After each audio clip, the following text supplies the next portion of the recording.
When you log into the app with the engine running, this is the screen that you will see. Along the top are the menu bar, a timer, a notepad, a screen lock button, a brightness control, an orientation lock button, the time in Zulu time, and the flight time.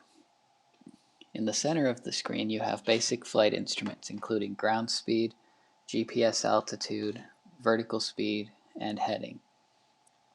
Along the bottom you have all of your basic engine instruments including your RPM, manifold pressure, cylinder temperatures, exhaust gas temperatures, oil temperature and pressure, voltmeter, and fuel flow.